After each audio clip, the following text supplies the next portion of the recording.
হরিণ কুমিরের ছেলে।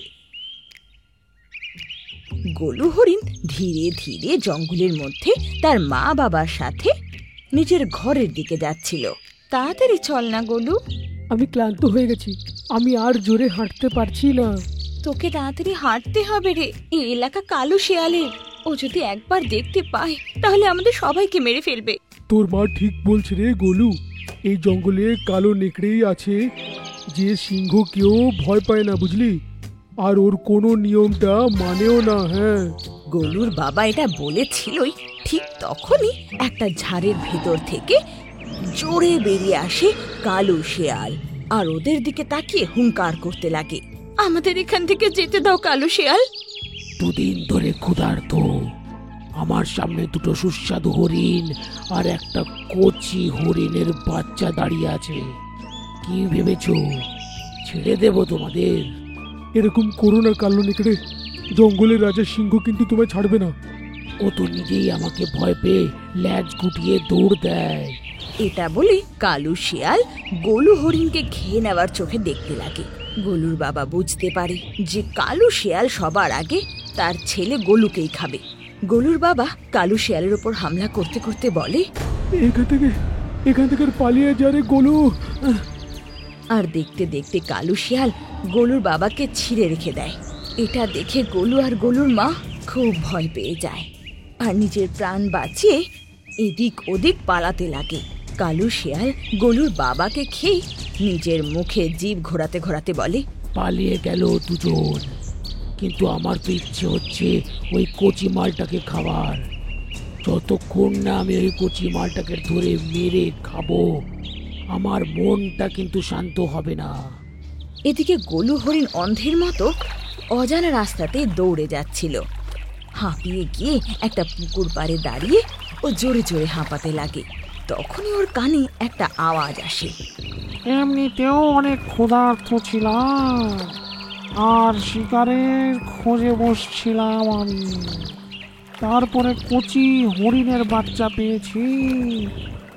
আজ তো খাবারটা জমে যাবে।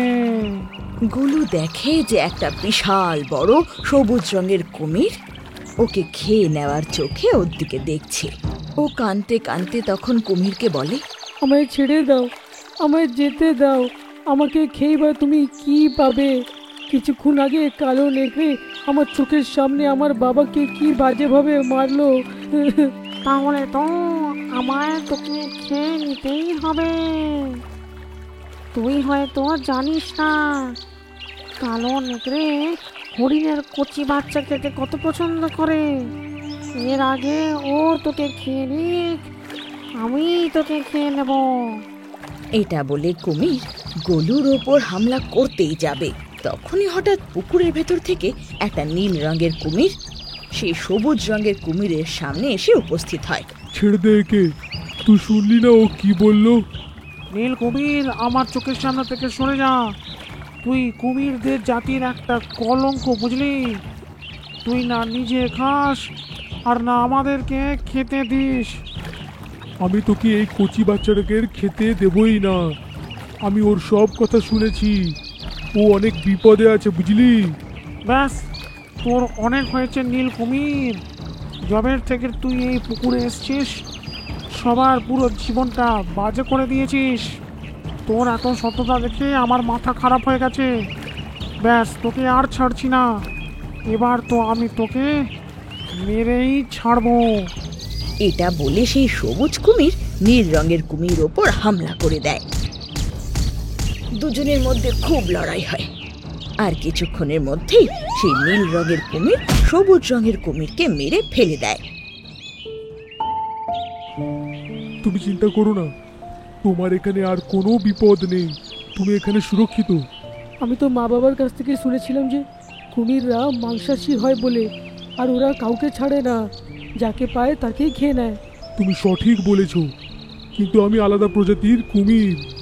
আচ্ছা, তোমার নাম কি? আমার নাম গোলু। তোমার প্রাণ কিন্তু বিপদে গোলু। আচ্ছা, আজ থেকে তুমি আমার সাথে থাকবে, আমার ছেলের মতন হয়ে থাকবে, যতদিন না তুমি বড় হয়ে যাচ্ছ, বুঝলে?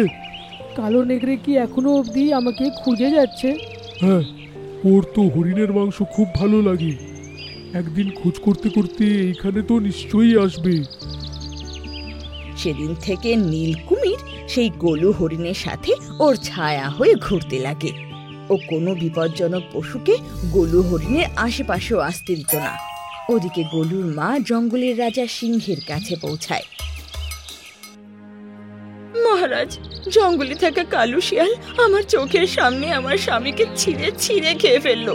আমার স্বামী তো আপনার নাম নিয়ে ওকে ভয় দেখানোর চেষ্টা করে, কিন্তু ও তো আপনাকে ভয়ই পায় না। আমি সব জানি। কালো নেকড়ে তো আমাকে ভয়ও পায় না, আমার কোনো নিয়ম ও মানতেও তো চায় না। আর ও জঙ্গলের জানোয়ারদের পুরো জীবন নষ্ট করে রেখেছে। কিন্তু তুমি কি চাও? মহারাজ, আমার একটাই ছেলে গোলু, আর সেই শিয়ালের ভয় ও জঙ্গলে কোথায় ঘুরে বেড়াচ্ছে, খুঁজে পাচ্ছি না। আমি চাই আপনি কি একটু সাহায্য করুন। তোমার ছেলেকে খোঁজাটা অনেক বেশি প্রয়োজন, কারণ সবাই জানে যে কালো নেকড়ে কচি বাচ্চার মাংস খেতে কত পছন্দ করে। ওকে তাড়াতাড়ি না খুঁজলে ওর প্রাণে আরো বিপজ্জনক হতে পারে। মহারাজ, আমার ছেলেকে খুঁজে খেয়ে ফেলার আগে আপনি কিছু একটা করুন। দয়া করে আমার ছেলেকে খোঁজার ব্যবস্থা করুন। তখনই শের রাজার পাশে দাঁড়িয়ে থাকা ওর উপদেষ্টা ভীমা হাতি বলে, মহারাজ, কালো নেকড়ে অনেক শক্তিশালী একটা জানোয়ার। আপনি ওর মোকাবিলা করতে পারবেন না। জঙ্গলের সব প্রাণী ওকে দেখলে থরথর করে কাঁপে। না ভীমা, এবার ওর অনেক হয়ে গেছে, আর সহ্য করব না। কালো নেকড়েকে খুঁজে বার করব, আর ওকে তো এবার আমি থাকবো, না হলে ও, আর ও বাঁচবে না। আর সেই দিন থেকে জঙ্গলের রাজা সিংহ পুরো জঙ্গলে গোলু হাতির খোঁজ করা শুরু করিয়ে দেয়।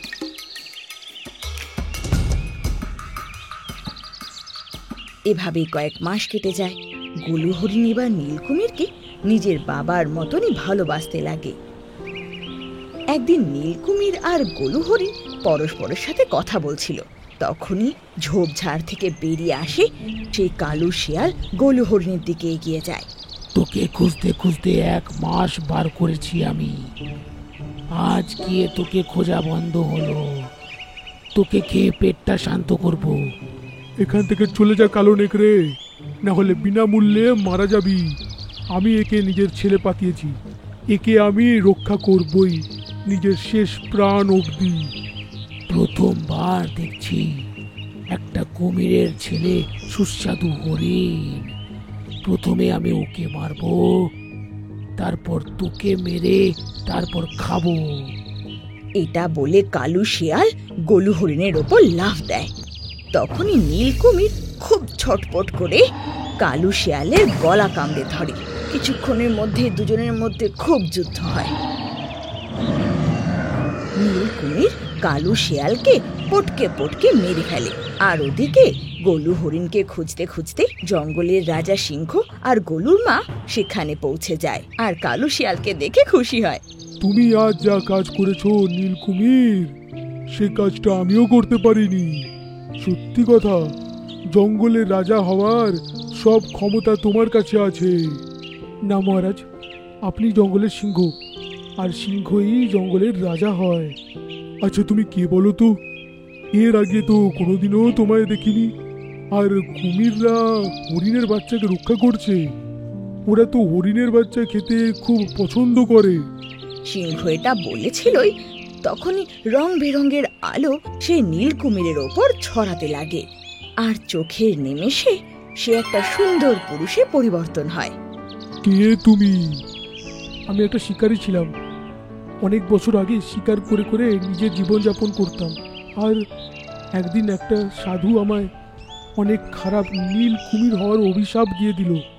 আর আমাকে এটাও বলল যে কোনো দুর্বল জানোয়ারকে আমায় রক্ষা করতে হবে, নিজের ছেলের মতন ভালোবাসতে হবে, আর তারপর আমি অভিশাপ মুক্ত হয়ে যাব। আপনার অনেক অনেক ধন্যবাদ। আপনার জন্যই আমার ছেলে আজ বেঁচে আছে। আর তোমার কারণেই আমাদের জঙ্গলের সব থেকে বড় শত্রু মারা গেছে। আমার বাড়ি ফেরার সময় হয়ে গেছে। এটা বলে সে সুন্দর পুরুষ গোলু হরিণকে জড়িয়ে ধরে আর কাঁদতে লাগে। আমি কিন্তু দেখা করতে আসব। আমি সত্যিকারে নিজের ছেলের মতন তোমাকে ভালোবেসে ফেলেছি। নিশ্চয়ই এই জঙ্গল আজ থেকে তোমার বাড়ি। তুমি যখন ইচ্ছে এখানে আসতে পারো। সেই সুন্দর পুরুষ তারপর সবার কাছে বিদায় নিয়ে সেখান থেকে চলে যায়। আর তারপর থেকে জঙ্গলে সবাই খুশি খুশি থাকতে লাগে।